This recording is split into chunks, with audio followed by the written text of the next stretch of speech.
और दोस्तों स्वागत है आपका ITI पेपर्स में। दोस्तों आज हम ISRO technician B electronics mechanic question paper की सीरीज स्टार्ट कर रहे हैं। हम इस सीरीज में सिलेबस वाइज और सब्जेक्ट वाइज क्वेश्चन को सॉल्व करेंगे। इससे आपको भी आइडिया हो जाएगा कि किस तरह के क्वेश्चन एग्जाम में आते हैं और एंड में हम इसके प्रीवियस ईयर क्वेश्चन पेपर को भी सॉल्व करेंगे। तो दोस्तों आज की सीरीज होगी पैसिव कंपोनेंट के ऊपर। तो चलिए स्टार्ट करते हैं। क्वेश्चन नंबर 1 है यूनिट ऑफ कैपेसिटेंस इज, धारिता की इकाई क्या होती है। आपके ऑप्शंस हैं फेरेड, बी कूलम, सी साइमन, डी हेनरी। देखिए कैपेसिटेंस की जो यूनिट होती है वो फेरेड होती है। हम कुछ और यूनिट को भी देख लेते हैं। चार्ज की क्या दोस्तों यूनिट होती है? चार्ज की यूनिट होती है आपकी कूलम। साइमन आपकी कंडक्टेंस की यूनिट होती है। सेम हेनरी आपकी इंडक्टेंस की यूनिट होती है। सो दोस्तों इसका राइट आंसर होगा the unit of capacitance is farad. Option number A इसका राइट ऑप्शन होगा। क्वेश्चन नंबर 2 है Kirchhoff first and second law are respectively based on conservation of. Kirchhoff का पहला और दूसरा नियम निम्न में से किसके संरक्षण पर आधारित है? आपके ऑप्शंस हैं energy and charge, B charge and energy, C mass and charge, D mass and energy. जो फर्स्ट लॉ है किरचॉफ का वो दर्शाता है कंजर्वेशन ऑफ चार्जेस यानी कि धारा का संरक्षण, और किरचॉफ सेकंड लॉ आपका दर्शाता है ऊर्जा के संरक्षण के बारे में यानी कि कंजर्वेशन ऑफ एनर्जी। अगर हम फर्स्ट लॉ की बात करें दोस्तों, किरचॉफ फर्स्ट लॉ क्या बताता है आपको? तो किरचॉफ फर्स्ट लॉ के अनुसार एक सामान्य बिंदु पर मिलने वाली विद्युत धारा का बीजगणितीय यानी कि अलजेब्रिक सम जो होगा, योग होगा, वो 0 होगा। अर्थात जब एक नोड में धारा प्रवेश कर रही है तो दूसरे नोड से धारा क्या होगी? बाहर की तरफ निकलेगी। मान लीजिए ये एक नोड है, ये जो सेंटर पॉइंट है इसका एक नोड है। यहाँ से एक धारा आई I1 और यहाँ से एक धारा आई I2 और यहाँ से जो धारा जा रही है दोस्तों वो I3 जा रही है और यहाँ से एक धारा जा रही है जो I4। यानी कि दो धाराएं जो है वो इस नोड की तरफ आ रही हैं। I1 और I2 धारा क्या है? ये नोड की तरफ आ रही है दोस्तों। जो I3 और I4 धारा है दोस्तों वो नोड से बाहर जा रही है, बाहर की तरफ जा रही है। जो इसका अलजेब्रिक सम होगा ना दोस्तों, जो बीजगणित सम होगा यानी कि I1 plus I2 plus I3 plus I4, ये कितना होगा दोस्तों? ये 0 होगा कि जितनी नोड अंदर की तरफ आई है उतनी नोड बाहर की तरफ जाएंगी। तो ये हमें बताता है किरचॉफ का पहला नियम। वही बात करें अगर किरचॉफ के सेकंड लॉ के बारे में, तो किरचॉफ का सेकंड नियम क्या कहता है? किरचॉफ के सेकंड नियम के अनुसार किसी बंद पथ के चारों ओर सभी वोल्टेज का बीजगणितीय यानी कि अलजेब्रिक सम 0 होगा। ये हमें क्या बताता है? ऊर्जा के संरक्षण के बारे में बताता है। तो हम एक डायग्राम बना लेते हैं। मान लीजिए ये हमारा एक रेजिस्टेंस हो गया, ये हमारा एक रेजिस्टेंस हो गया, ये एक वोल्टेज सोर्स हो गया, यहाँ पे एक रेजिस्टेंस है और यहाँ पे एक रेजिस्टेंस है। ये हम इसको क्लॉकवाइज डायरेक्शन में ले रहे हैं, A B C D और E। तो दोस्तों इसके नियम के अनुसार जो इसमें वोल्टेज का प्रवाह होगा या सभी वोल्टेज का जो अलजेब्रिक सम होगा A plus B plus C plus D plus E, वो किसके बराबर होगा दोस्तों? वो 0 के बराबर यानी कि 0 के बराबर होगा। यह बताता है आपका किरचॉफ सेकंड लॉ। तो ये दो लॉ आपके बहुत इंपॉर्टेंट लॉ हैं। सो इसका राइट आंसर होगा कि किरचॉफ का पहला और दूसरा नियम किसके संरक्षण पर आधारित है? तो किरचॉफ का पहला नियम हमारा चार्ज के संरक्षण पर आधारित है और किरचॉफ का दूसरा नियम हमारा ऊर्जा के संरक्षण पर आधारित है। तो ऑप्शन नंबर बी इसका राइट ऑप्शन होगा। क्वेश्चन नंबर 3 है if the distance between two plates of a parallel plate capacitor is half the capacitance. यदि समानांतर प्लेट संधारितों की दो प्लेटों के बीच की दूरी को आधा कर दिया जाए तो धारिता क्या होगी? आपके ऑप्शन से A double, B quadruple, C half, D remain the same. देखिए पैरेलल प्लेट कैपेसिटर में कैपेसिटेंस की वैल्यू क्या होती है दोस्तों? वो होती है आपकी C equals to epsilon nought EA upon D। ये क्या बताता है आपको? ये आपको बताता है डाइलेक्ट्रिक कांस्टेंट। दोस्तों इसमें ए क्या है? आपका एरिया, प्लेट के बीच के एरिया को, area of cross section of plate, ये बताता है आपका ए। और डी बताता है आपको डिस्टेंस बिटवीन टू प्लेट। इसमें क्या पूछा है दोस्तों कि डिस्टेंस अगर दो पैरेलल प्लेट के बीच का हाफ हो जाए। अब आप देखिए जो आपका डिस्टेंस है वो इनवर्सली प्रोपोर्शनल है कैपेसिटेंस के। अगर डिस्टेंस हाफ हुआ तो 1/2, तो ये चला जाएगा ऊपर। तो इससे क्या होगा? आपका कैपेसिटेंस कितना हो जाएगा दोस्तों? कैपेसिटेंस आपका ट्वाइस हो जाएगा यानी कि दोगुना हो जाएगा अगर डिस्टेंस हाफ है, क्योंकि ये आपका इनवर्सली प्रोपोर्शनल है। तो अगर हम ऑप्शंस की बात करें का ऑप्शन नंबर ए आपका राइट होगा। क्वेश्चन नंबर 4 है what will be the colour coding of a resistor when the resistance of the resistor is 50 plus 2% ओम। जब प्रतिरोधक का प्रतिरोध 50 प्लस 2% ओम हो तो प्रतिरोधक का रंग संकेत क्या होगा? दोस्तों आपको कुछ कलर कोडिंग के बारे में थोड़ा याद करना होगा कि किस डिजिट पे कौन सा कलर कोड आता है। अब आप देखिए 0 जो डिजिट है वो ब्लैक को दर्शा रहा है, 1 आपका ब्राउन को दर्शा रहा है, 2 आपका रेड को दर्शा रहा है, 3 आपका ऑरेंज को दर्शा रहा है, और भी कई सारे नंबर है। उसके अकॉर्डिंग आपको ये डिजिट को देखना होता है। देखिए इसके बाद आता है मल्टीप्लायर यानी कि गुणांक। तो आपका जो 10 की पावर 0 है वो ब्लैक को दर्शा रहा है, सेम 10 की पावर 1 आपका ब्राउन को दर्शा रहा है, 10 की पावर 2 आपका रेड को दर्शा रहा है। तो देखिए अब दोस्तों इसमें एक और चीज आती है आपकी इंपॉर्टेंट, जो फर्स्ट एंड सेकंड कलर है ना दोस्तों, वो आपके डिजिट को दर्शाता है, और जो थर्ड कलर है वो आपका गुणांक को दर्शाता है यानी कि पावर को दर्शाता है, पावर ऑफ 10। और जो फोर्थ कलर होता है दोस्तों वो आपका किसका दर्शाता है, वो आपको टॉलरेंस का दर्शाता है। देखिए क्वेश्चन में दिया है 50 + 2% यानी कि 50 × 10 की पावर 0, क्योंकि 50 10 की पावर 0 किसी की पावर 0 होती है तो क्या होता है दोस्तों 1 होता है वो, ठीक है। अगर उसमें आपको पावर नहीं दी गई है तो आप उसको क्या रखेंगे डिफॉल्ट में 10 की पावर 0 ±2%। तो ये शुरू की जो 2 डिजिट हैं दोस्तों वो क्या दर्शा रही है आपकी, वो आपकी डिजिट दर्शा रही है। तो दोस्तों 5 पे ग्रीन है तो हम लिखेंगे इसे ग्रीन, और 0 पे क्या है दोस्तों ब्लैक है, तो फिर दूसरा जो डिजिट आएगा वो आएगा ब्लैक, कलर आएगा ब्लैक। और 10 की पावर किस 0 यानी कि फिर से ब्लैक, पावर में आपका जो 10 की पावर 0 है दोस्तों वो किस पे आ रहा है, वो ब्लैक पे आ रहा है। और 2% का टॉलरेंस है, तो 2% का टॉलरेंस यानी कि रेड है आपका, तो ये आपका आ जाएगा रेड। तो ये आपका एक कलर कोड बन के आ गया यानी कि ग्रीन ब्लैक ब्लैक रेड, ये आपका राइट कलर कोड होगा। दोस्तों देख लेते हैं ऑप्शंस में कौन सा ऑप्शन सही है। देखिए ऑप्शन नंबर डी जो दिखा रहा है ग्रीन ब्लैक ब्लैक रेड, यानी कि ये आपका राइट ऑप्शन है। क्वेश्चन नंबर 5 है calculate the current in I3 in the circuit, परिपथ में I3 की धारा का मान ज्ञात करें। देखिए अभी हमने किरचॉफ का पहला नियम पढ़ा था ना कि जितनी धारा अंदर प्रवेश कर रही है उतनी धारा आपकी बाहर को नोड से निकलेंगी, तो इस पे भी वही नियम लागू हो रहा है सीधा। तो आपकी कितनी धारा प्रवेश कर रही है नोड पे, देखिए I1 आपका प्रवेश कर रहा है नोड की तरफ जा रहा है ये, और एक आपका I4 नोड की तरफ जा रहा है, और आपकी 2 धाराएं बाहर को निकल रही है। तो दोस्तों I1 + I4 = I2 + I3। I1 का मान है 7 और इसका है 3, I2 का मान है 2 और हमें I3 का मान ज्ञात करना है। तो 10 = 2 + I3, तो I3 का मान कितना होगा दोस्तों 8 एम्पियर। तो दोस्तों इसका राइट आंसर होगा option number B. Question number 6 है the equivalent resistance of a series parallel circuit shown in the figure is. देखिए दोस्तों यहाँ में एक डायग्राम गिवन है, इसमें आपको क्लियर दिख रहा है कि जो 12 ओम और 24 ओम है ये एक दूसरे के पैरेलली कनेक्टेड है। तो पहले हम इसको सॉल्व करेंगे तो फिर ये आपका क्या आ जाएगा, एक सीरीज में कनेक्शन जुड़ जाएगा, तो आपका आंसर निकल आएगा दोस्तों। अब क्योंकि 12 और 24 हमारे पैरेलली कनेक्टेड हैं तो उस केस में इक्विवेलेंट रेजिस्टेंस कितना होगा दोस्तों 12 × 24 / 12 + 24 को ऐसे ही रहने देते हैं, इसको कर देते 36, 12 3 × 36, 3 8 × 24। तो इसका जो रेजिस्टेंस निकल के आया है वो 8 ओम निकल के आया है। तो अब डायग्राम हमारा ऐसा बन जाएगा। अब ये दोनों सीरीज में दोस्तों, तो सीरीज में क्या होता है R1 + R2 यानी कि 8 + 8 which is equal to 16 ohm. तो 16 ओम इसका राइट आंसर होगा। देखिए ऑप्शन नंबर डी इसका राइट आंसर होगा। क्वेश्चन नंबर 7 है 5 capacitor each of 10 microfarad are connected in series, the equivalent capacitance of the system is. आरेख में दर्शाए गए एक श्रेणी समांतर परिपथ का समकक्ष प्रतिरोध क्या होगा। देखिए इसमें हमारे 5 कैपेसिटर कनेक्टेड है, वो भी सीरीज में कनेक्टेड है, और कैपेसिटर में अगर सीरीज में कोई चीज कनेक्ट हो तो उसका इक्विवेलेंट कैपेसिटेंस कितना आता है दोस्तों, उसका आता है 1/C1 + 1/C2 + 1/C3 1/C4 + 1/C5। सबकी जो वैल्यू है वो 10 ओम ही है, तो इसमें क्या आ जाएगा 1/10 1/10 1/10 1/10 और 1/10। तो ये आ जाएगा 10 और टोटल कितने दोस्तों 5, तो ये निकल के आएगा आपका 1/2 और लास्ट में आपका C कितना निकल के आएगा दोस्तों, C निकल के आएगा 2 माइक्रोफेरेड। ये इसका राइट ऑप्शन होगा 2 माइक्रोफेरेड, यानी कि ऑप्शन नंबर ए इसका राइट ऑप्शन होगा। क्वेश्चन नंबर 8 है at resonant frequency the impedance of the series RLC circuit is. अनुनादी आवृत्ति पर श्रेणी RLC परिपथ का प्रतिबाधा क्या होगी। आपके ऑप्शन है A purely resistive, B purely inductive, C purely capacitive, D 0। देखिए रेजोनेंट फ्रीक्वेंसी पे आपका जो इंडक्टिव रिएक्टेंस होता है यानी कि जो इंडक्टिव रिएक्टेंस XL वो किसके इक्वल होता है, कैपेसिटेंस के इक्वल होता है, XL = XC। अब रेजोनेंस में ये दोनों चीजें इक्वल रहती हैं, और इम्पीडेंस का दोस्तों फॉर्मूला क्या होता है हमारा Z = R² + XL - XC का होल स्क्वायर।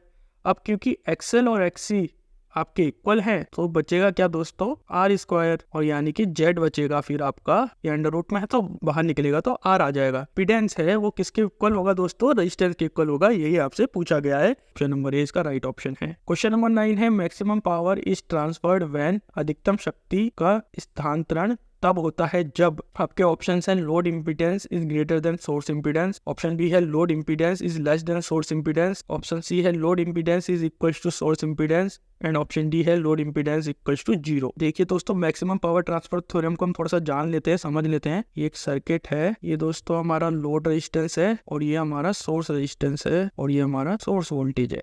देखिए, मैक्सिमम पावर ट्रांसफर थ्योरम बताता है कि आपका मैक्सिमम पावर तब अप्लाई होगा या तब लगेगा जब ये आपका RTH यानी कि जो सोर्स रेजिस्टेंस है वो आपके RL यानी कि लोड रेजिस्टेंस के बराबर हो जाए, इक्वल हो जाए, तो उस केस में आपका मैक्सिमम पावर ट्रांसफर अप्लाई होता है या मैक्सिमम पावर आपकी जनरेट होती है। सो कौन सा ऑप्शन राइट होगा आपका कि लोड इम्पीडेंस आपका सोर्स इम्पीडेंस के इक्वल है, यानी कि ऑप्शन नंबर सी आपका राइट ऑप्शन होगा। क्वेश्चन नंबर 10 है, in a series LCR circuit the voltage measure across the resistance, inductance and capacitance are 80 volt, 120 volt and 120 volt respectively. The magnitude of the supply voltage is। देखिए, एक श्रृंखला RLC परिपथ में आपूर्ति voltage के परिमाण की गणना निम्न रूप से की जा सकती है। इसका फॉर्मूला होता है दोस्तों V equals to V²R plus Vx minus Vc का होल स्क्वायर। इसमें Vr क्या है, प्रतिरोध पर वोल्टेज, Vx क्या है दोस्तों इसमें प्रेरक पर वोल्टेज और Vc क्या है आपका संधारित्र पे वोल्टेज। तो हमें क्या क्या वैल्यू दी है, Vr की वैल्यू हमें कितनी दी है दोस्तों 80 वोल्ट दी है,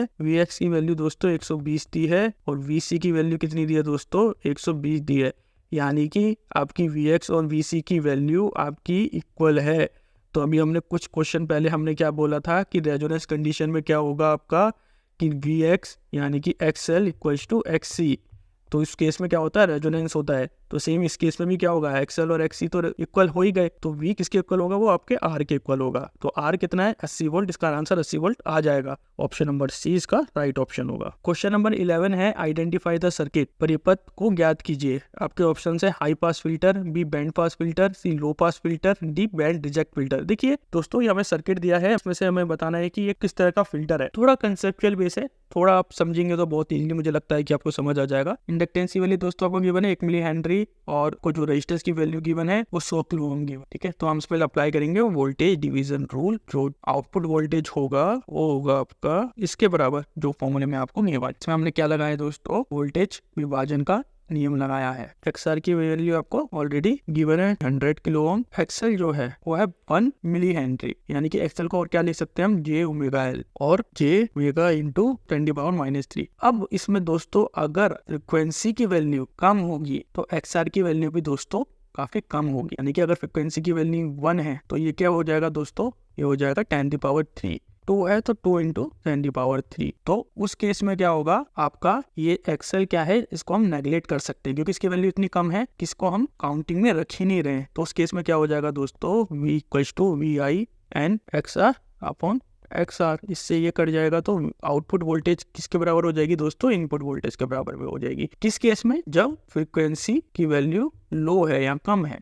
लेकिन अगर इसकी फ्रिक्वेंसी की वैल्यू हाई है, ठीक है दोस्तों, इसकी वैल्यू काफी ज्यादा हाई है, यानी कि 100 या 1000, ठीक है, तो इस क्या हो जाएगा 1000 इंटू 10⁻⁻। तो इस केस में क्या होगा, इस केस में XR इससे काफी ज्यादा छोटा हो, काफी ज्यादा छोटा हो, ठीक है। और V0 की जो वैल्यू होगी, जो आउटपुट वोल्टेज की वैल्यू होगी, वो कैसी होगी, वो 0 की तरफ को जा रही होगी या जीरो की तरफ को बढ़ रही होगी। आप कहोगे 0 की तरफ को कैसे बढ़ेगी, तो देखिए XL की वैल्यू आपकी काफी ज्यादा है, V इनको कांस्टेंट मान लेते हैं, 50 मान लेते हैं दोस्तों, ठीक है। ये कांस्टेंट वैल्यू कुछ भी हमने रख ली है। XR कितना था आपका 100 था दोस्तों, ठीक है, यहाँ पे भी आपका 100 था प्लस। अब XL की वैल्यू आपकी पहले केस में 10 है या 100 है, चलो आप मान लीजिए 100 है, तो टोटल वैल्यू क्या दोस्तों निकल के आएगी 50 इंटू 100 अपॉन 200, तो ये क्या आ जाएगा आपका 25। अब मान के चलिए दोस्तों कि बाकी चीज तो सेम है, लेकिन अब XL की वैल्यू अब बढ़ गई है। अब मान के चलिए 900 हो गई है, तो उस केस में क्या होगा 50 to 100 upon 1000, ठीक है दोस्तों। तो क्या बचेगा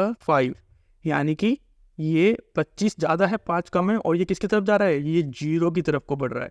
तो जितनी ज्यादा आपकी XL की वैल्यू बढ़ती रहेगी तो V0 की वैल्यू आपकी 0 की तरफ को जाती रहेगी। तो इसका मतलब क्या हुआ दोस्तों कि सर्किट किसकी तरह एक्ट करेगा, लो पास फिल्टर की तरह एक्ट करेगा, यानी कि वो केवल लो फ्रिक्वेंसी को पास करेगा और हाई फ्रिक्वेंसी को ब्लॉक करेगा। सो इसका राइट आंसर होगा आंसर नंबर सी। क्वेश्चन 12 है, what is the form of curve which represent Ohm's law. Curve का क्या रूप है जो ओम के नियम का प्रतिनिधित्व करता है? आपके ऑप्शन है A parabolic, B hyperbolic, C linear, D sinusoidal. तो दोस्तों जो ओम के नियम में कर्व होता है वो आपका स्ट्रेट लाइन पे होता है हमेशा। क्यों? क्योंकि आपने फॉर्मूला पढ़ा होगा, resistance equals to voltage upon current, ये ओम का नियम बताता है। तो इसमें V किसके बराबर होगा दोस्तों? I R के बराबर होगा, यानी कि V डायरेक्टली प्रोपोर्शनल किसके हुआ? I के प्रोपोर्शनल हुआ। ठीक है दोस्तों, ये हमारा V हो गया और I हो गया, ये स्ट्रेट लाइन को फॉलो करता है।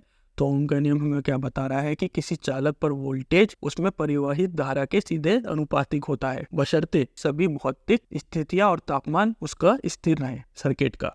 तो एक एग्जांपल देख लेते हैं दोस्तों कि एक सर्किट पे 3 वोल्ट बैटरी लगी है, उसका रेजिस्टेंस कितना है? 6 ओम का रेजिस्टेंस है। तो हमारा करंट कितना निकल जाएगा दोस्तों? करंट हो जाएगा हमारा V अपॉन R, यानी कि 3/6 0.5 एम्पेयर। सेम अगर हम करंट की वैल्यू को दुगना कर दें, यानी कि रेजिस्टेंस हमारा सेम रहेगा, ठीक है, भौतिक वाली वैल्यू सेम रहेगी, तो हमने वोल्टेज की वैल्यू को दुगना कर दिया, 6 कर दिया। तो अभी करंट उस केस में क्या निकल जाएगा? 6/6 यानी कि 1 ओम। अब इसको फिर से हमने बढ़ा दिया, 3 वोल्ट इसमें फिर से बढ़ा दिया, हमने इसको 9 वोल्ट कर दिया। 9 वोल्ट कर दिया तो कितना हो जाएगा दोस्तों? 9/6, तो ये 1.5। तो आप एक चीज देख रहे हैं दोस्तों, जब हम इसको बढ़ा रहे हैं सेम रेशियो में बढ़ा रहे हैं, तो करंट भी आपका पहले कितना था? देखिए हमने क्या क्या बढ़ाया, 3 से करंट को करा 6, वोल्टेज को 6 से करा 9, तो आपका करंट भी कैसे बढ़ा? पहले था 0.5, फिर आपका 1, फिर आपका 1.5, यानी कि वो भी उसी रेशियो में बढ़ रहा है जिस रेशियो में आपका करंट बढ़ रहा है, सेम प्रोपोर्शनली बढ़ रहा है। तो ये आपका बताता है ओम का नियम, और इसकी लाइन होती है आपकी स्ट्रेट। सो ये लीनियर आपका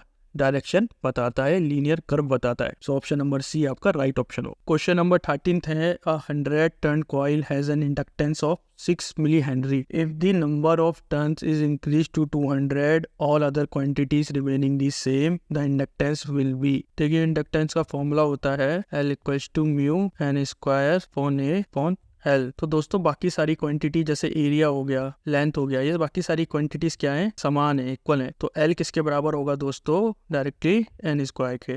तो L की वैल्यू एक गिवन है हमें 6 मिली हेनरी, और उसमें नंबर ऑफ टर्न्स हैं दोस्तों वो कितनी है? 100 है। एक की हमें टर्न्स तो बढ़ा दी है, 200 कर दिए, और हमें L2 का मान निकालना है, ये क्वेश्चन में गिवन है। तो दोस्तों बहुत सिंपल हो गया है आपका, क्योंकि दोनों में स्क्वायर है तो इसका होल स्क्वायर कर सकते हैं हम इजिली। तो ये हो जाएगा 6 इक्वल्स टू 1/2 का होल स्क्वायर अपॉन L2। तो 6 इंटू 4 इक्वल्स टू L2। तो L2 का मान कितना आ जाएगा दोस्तों? 24 आ जाएगा। 24 मिली हेनरी इसका राइट ऑप्शन होगा। तो 24 यानी कि ऑप्शन नंबर इसका राइट ऑप्शन होगा। क्वेश्चन नंबर 14 है, with the increase in supply frequency the capacitive reactance of a circuit. आपूर्ति आवृत्ति में वृद्धि के साथ एक परिपथ की धारिता प्रतिघात क्या है? आपके ऑप्शन है ए इंक्रीज, डी डिक्रीज, सी रिमेन सेम, या डी नन ऑफ दिस। देखिए कैपेसिटिव रिएक्टेंस होता है XC इक्वल्स टू 1/ओमेगा-C, और ओमेगा की वैल्यू क्या होती है दोस्तों? 1/2πf, यानी कि जो हमारा कैपेसिटिव रिएक्टेंस है दोस्तों वो इनवर्सली प्रोपोर्शनल है फ्रीक्वेंसी के। कैपेसिटिव रिएक्टेंस बढ़ेगा तो फ्रीक्वेंसी घटेगी, और अगर फ्रीक्वेंसी बढ़ेगी तो कैपेसिटिव रिएक्टेंस घटेगा। तो उसमें क्या पूछा है? अगर सप्लाई फ्रीक्वेंसी बढ़ेगी तो दोस्तों कैपेसिटिव रिएक्टेंस क्या होगा? घटेगा, क्योंकि इनवर्सली प्रोपोर्शनल है। तो ऑप्शन नंबर बी इसका राइट ऑप्शन है। क्वेश्चन नंबर 15 है, कैपेसिटर डिसिपिएट डैश एनर्जी। एक संधारित्र डैश ऊर्जा नष्ट करता है। आपके ऑप्शन है A no, B 10% of the store energy, C 20% of the store energy, और डी है 50% ऑफ द स्टोर एनर्जी। देखिए एक जो आइडल कैपेसिटर होता है ना, वो ऊर्जा को आवेश के रूप में संग्रहित करता है, और जो कैपेसिटर में एनर्जी स्टोर होती है वो किसके बराबर होती है? E equals to CV²/2। देखिए एक आपको एक नियम याद होगा, energy can neither be created nor be destroyed, it can be transform to one form to another. यानी कि ना ही हम एनर्जी को बना सकते हैं ना ही उसे नष्ट कर सकते हैं, बस हम उसको एक से दूसरे में किसी जरिए से ट्रांसफर कर सकते हैं। तो सेम आपका कैपेसिटर के केस में भी है। कैपेसिटर ना ही तो एनर्जी बना रहा है ना ही एनर्जी को डिसिपेट कर रहा है, बस वो एनर्जी के फॉर्म को चेंज कर रहा है, स्टोर कर रहा है, और फिर उसको बाद में किसी दूसरे सर्किट को दे रहा है, या उसी सर्किट में किसी और कंपोनेंट को दे रहा है। तो इस केस में क्या होगा? A capacitor dissipate no energy, यानी कि कोई एनर्जी अपनी नष्ट नहीं करता है, एनर्जी केवल एनर्जी की प्रवाह को किसी दूसरे तरीके से फ्लो कर देता है। तो ऑप्शन नंबर ए इसका राइट ऑप्शन। क्वेश्चन 16 है, in the diagram shown what is the current in 1.5 ohm resistor. दर्शाए गए आरेख में 1.5 ओम प्रतिरोधक में विद्युत धारा क्या होगी। देखिए इसमें हमें 1.5 ओम में करंट की वैल्यू निकालनी है, तो उसे धारा विभाजन का नियम लगाते हैं हम इसमें, यानी कि करंट डिवीजन रूल। तो इसमें अगर हम इसका मान ज्ञात करें, ये हमारी मान लीजिए I1 हो गया और ये हमारा I2 हो गया। ठीक है दोस्तों, ये हमारा टोटल करंट है I। तो I1 का मान ज्ञात होगा R2 upon R1 plus R2 into total current, और I2 का मान ज्ञात करना होगा तो दोस्तों क्या होगा R1 plus R2 into I। तो केवल आपको वैल्यू को पुट करना है। तो R1 का मान कितना है 4.5 ओम। तो हाँ दोस्तों I2 यानी कि 1.5 ओम के रेजिस्टेंस का निकाला। अगर 4.5 का निकालना होता तो हम I1 के फॉर्मूले से निकालते, और हमें 1.5 का निकालना तो हम I2 निकाल रहे हैं बेसिकली। तो I2 में क्या है, R1 के मान क्या है 4.5 और R2 है 1.5। तो 4.5 प्लस 4.5 प्लस 1.5 और टोटल करंट कितना है 2 एम्पियर का करंट है आपका टोटल। तो दोस्तों इसको सॉल्व करेंगे तो आपका निकल के आएगा 1.5 एम्पियर, ये इसका आंसर है। इसके ऊपर जो करंट लग रहा है वो कितना लग रहा है 1.5 ओम के ऊपर 1.5 एम्पियर करंट फ्लो कर रहा है। तो आंसर नंबर डी इसका राइट ऑप्शन होगा। क्वेश्चन नंबर 17 है which of the following is the correct definition of phasor. Phasor का सही परिभाषा निम्नलिखित में से कौन सी है। देखिए फेजर क्या बताता है आपको, ग्राफिकल रिप्रेजेंटेशन बताता है मैग्नीट्यूड और डायरेक्शन के रिलेशनशिप के बारे में। और वो किसका रिलेशनशिप हो सकता है, करंट और वोल्टेज का हो सकता है, या किसी भी दो अल्टरनेटिव क्वांटिटीज का हो सकता है। देखिए अगर हम वोल्टेज और करंट की बात करें तो उसमें 3 तरह के फेजर डायग्राम बन सकते हैं। एक होता है हमारा लीडिंग, मान लीजिए ये हमारा I है, ये हमारा वोल्टेज है, ये हमारा करंट है। तो ये दोस्तों वोल्टेज क्या कर रहा है, करंट से लीड कर रहा है, तो ये लीडिंग वाला हो गया। सेम लैगिंग के केस में वोल्टेज क्या कर रहा है दोस्तों, इस केस में लैग कर रहा है करंट से, इसमें लीड कर रहा है। और एक होता है यूनिटी में, यानी कि वोल्टेज और करंट सेम फेज एंगल पे होते हैं, इसका एंगल 0 डिग्री होता है। इसमें क्या दिखा रहा है आपको, ग्राफिकल रिप्रेजेंटेशन दिखा रहा है